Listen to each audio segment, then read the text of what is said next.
Assalamualaikum warahmatullahi wabarakatuh. Kembali lagi bersama saya Dinal Wafia Sakif.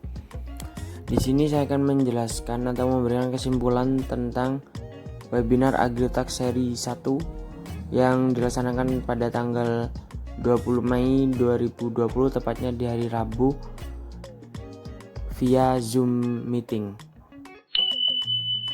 Peran Berhappy dalam mendorong adaptasi pelaku pertanian terhadap situasi normal oleh Profesor Bustanul Arifin.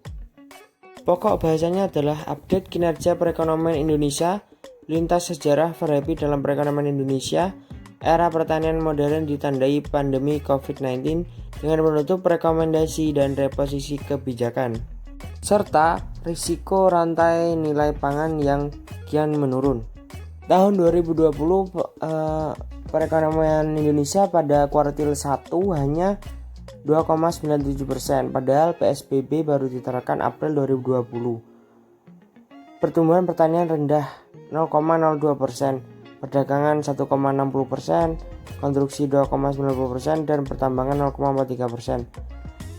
Itu pertama bagi kinerja perekonomian yang dilakukan oleh masyarakat seperti biasanya. Transformasi struktural perekonomian masih belum mulus. Penggunaan teknologi modern dan peningkatan nilai tambah perekonomian perlu menjadi norma baru pasca pandemi COVID-19 ini. Strategi pendidikan pertanian dalam era new normal oleh Dr. Insinyur Evita Solihahani, MP, Wakil Dekan 1 Fakultas Pertanian Universitas Jember. COVID-19 menjadi pelajaran birokrasi di dunia global. Pemerintah dipaksa berpikir out of the box, berpikir di luar kebiasaan. Pemerintah tidak sekedar mengatasi pandemi yang makin darurat ini, tapi juga untuk antisipasi strategi perencanaan dan pembangunan ke depan. Menurut Pablo Ilanes, Jonathan Lau, Ana Mendy, Surabau Sangvi, Jimmy Sarakat Sanis berpendapat bahwa mengatasi COVID-19 akan yang rumit bagi universitas karena universitas melayani berbagai macam fungsi. Itu pertama dan terpenting, universitas adalah lembaga pendidikan di mana mahasiswa belajar dan di mana dosen melaksanakan pengajaran dan juga penelitian. Kedua, universitas berfungsi sebagai kota kecil lengkap dengan pasukan polisi, pembangkit energi, fasilitas olahraga, dan lembaga masyarakat lain. Ketiga, universitas adalah pengusaha lokal utama dan pendorong ekonomi lokal dan regional. Pada akhirnya, banyak rumah sakit yang menempatkan civitas akademis di garis depan dalam sistem perawatan kesehatan setempat. Louis Ross, Chief Technical Officer dari Ford Motor Co, mengatakan kepada sekelompok mahasiswa teknik bahwa pengetahuan adalah ibarat susu yang mempunyai masa kadaluarsa. Jika pengetahuan tidak diperbarui dan disegarkan seluruhnya, dia akan segera busuk bagaikan susu yang masam. Oleh karena itu, belajar merupakan belajar seumur hidup. Belajar terus mengikuti perkembangan yang ada. Baik dosen maupun administrasi meningkatkan kualitasnya melalui studi lanjut dan pelatihan. Sarana dan prasarana. Universitas atau fakultas menyediakan fasilitas jaringan internet yang bagus. Universitas fakultas berlangganan aplikasi komunikasi dengan video, misal B3, Zoom, dan lain-lain. Universitas atau fakultas menyediakan lab komputer.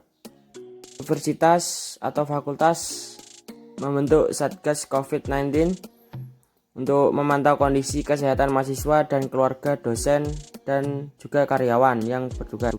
Fasilitas juga harus menyediakan ruang kesehatan beserta obat-obatan, masker, hand sanitizer, dan tempat cuci tangan, dan lain-lain.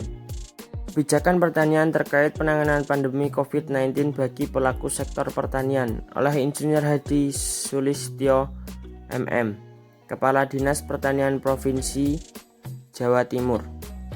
Di sini kita bisa lihat peta sebaran COVID-19 di Jawa Timur untuk sementara ini. 22.859 ODP 4.309 dalam pantauan, 5.014 PDP, 2.330 dalam pengawasan, 2.281 konfirm, 1.637 masih perawatan. Mitigasi dampak COVID-19. Pertama, dukungan kebijakan logistik dan rantai pasok pangan dengan melibatkan sejumlah BUMN dan BUMD pangan. 2. Perluas akses petani pada jaringan pemasaran daring dengan melibatkan koperasi dan BUMDes. Ketiga, dukungan stimulus ekonomi khusus untuk pertanian dan pedesaan sebagai kebijakan afirmatif, perlindungan petani dan desa sebagai basis produksi pangan. Keempat, dukungan perlindungan dan jaring pengaman sosial bagi kesejahteraan petani di masa pandemi COVID-19 ini. Rencana aksi memperkuat ketahanan pangan pasca COVID-19. Penyegaraan penanaman komoditi strategis memanfaatkan kondisi curah hujan yang masih ada di bulan Mei. Optimalkan pemanfaatan alsintat, pengolahan tanah serta bibit alsintan. Melakukan pemantauan terhadap kekeringan banjir dan serangan OPT. Mengoptimalkan jaringan irigasi, embung dan pompa air tanah yang dangkal.